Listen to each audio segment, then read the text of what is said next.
Good Sunday morning, everybody. I hope everybody's doing well today. If you're celebrating something, a birthday, an anniversary, whatever you're celebrating, just know the AC Green Show, I am celebrating with you. Yeah. Make sure you have a great day. And if you're not celebrating anything in particular, celebrate yourself today. Yeah. Always celebrate yourself. Find an excuse or a reason to celebrate yourself every single day. Yeah, I was looking at the commemoration for John Lewis, Congressman John Lewis. As you know, he passed away. His memorial service was yesterday, and today is going to be another day where they celebrate his life, and they're going to send his body back over the Edmund Pettus Bridge, a bridge where he was beaten in 1965. They're going to take his body over that bridge today as a commemoration. And I was thinking, when you look at the pictures, man, of how John Lewis got beat on that bridge, his skull was fractured,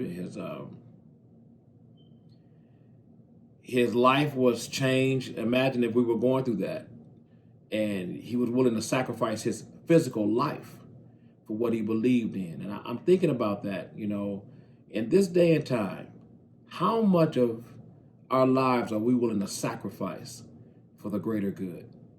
Our ancestors did a lot of that. They did a lot of that so we can be functioning and living and enjoying life today. And sometimes I know we take a lot of that for granted. And I was thinking, the Bible talks about, the generations to come being wiser but weaker. And so I want you to think with me on that. Are we wiser but weaker?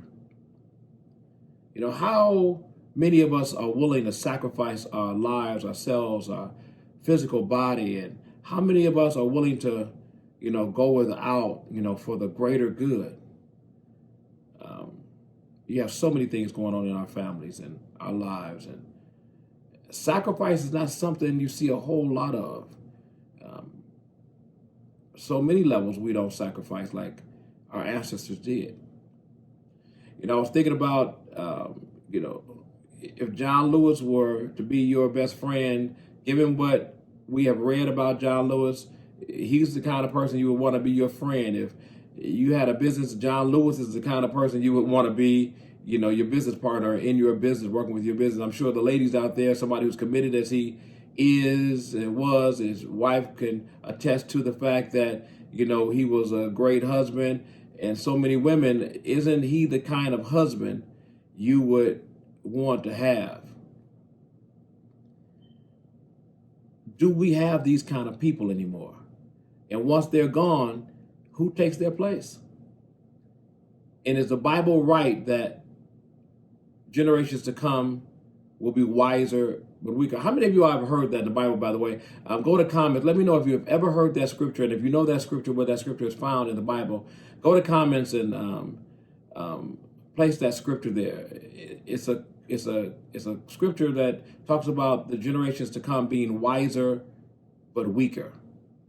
And you think about that scripture, and in fact, we are definitely wiser. We have more information now than ever in human history. We can go on social media, we can go on Google, we can go to the internet, and we can find almost anything. Yeah, YouTube, man, listen.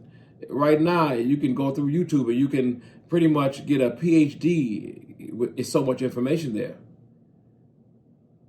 But how much are we really accomplishing with all of this information? Are we indeed wiser but weaker? Go to comments and first of all, let me know if you know where that scripture is found in the Bible.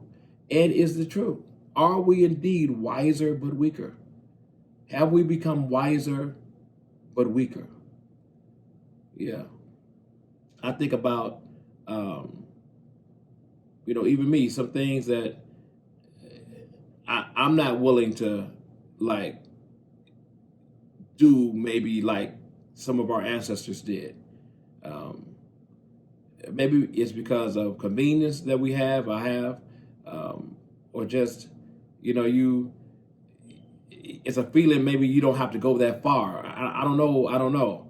But have we become wiser but weaker, as a generation of people? And is the Bible right about that? I'm not trying to suggest that the Bible could be wrong. It's for all of us who, grew up reading the Bible, studying the Bible, believing in the Bible. But I'm just saying, let's delve into that, because if in fact we are wiser, but the benefit of it is not going to be seen, then what is it all for? What is it all for? I mean, what does it mean to us? And so my encouragement this morning to me and to you is to try to live up to the true value of what we say we're all about. Yeah.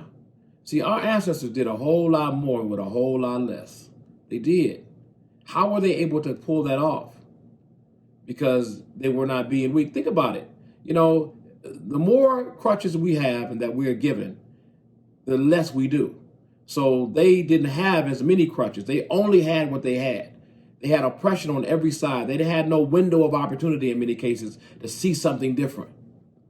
The same school where John Lewis memorial service was yesterday, when he was a teenager, he wrote a letter to that college. It was an all-white college, asking to be admitted, to be educated there. Of course, now it's totally integrated. But he didn't have the opportunities. Now we can go to colleges and we can do things, and many don't even do it at all. Many don't even take advantage of the things that we have available to us, and we have almost every avenue available. It's almost like we'll make excuses for why we cannot do it, as opposed to going to do some things. Yet our ancestors did so many things against all odds. Incredible. Incredible. You have ancestors like that. You have grandmas and granddaddies and G-pops and, that, raised you, or maybe that you knew of, or uncles or aunts, that came through at another time. Can you see the level of tenacity that they had that our generations don't have? We just don't have it. And then who replaces, those people? Because it's going to take that level of stick-to-itiveness. That's an old-time word or phrase, but it's going to take that level of energy to win some freedoms in this generation. Every generation has to fight for its own freedoms. It's not like we get a pass. We're not going to be able to live off the gains of John Lewis, of Dr. Martin Luther King, and the rest. We're going to have to do these things ourselves in our time. Go to comments. Let me know if you know where that scripture is in the Bible. Wiser but weaker. Have we become wiser but weaker? We know we're wiser. We know we have access to more information than ever before in human history, but are we weaker? We know more, but do less. Too many distractions. What is it, that we do so much less? Anyway, I'm going to leave you right there. Catch me on the radio today. I'm going to be on Soul 106.3 in Chicago. Look in the description for, the station, the link to get to the station. I'm in the studio live today, a 3-hour-long show. Great music.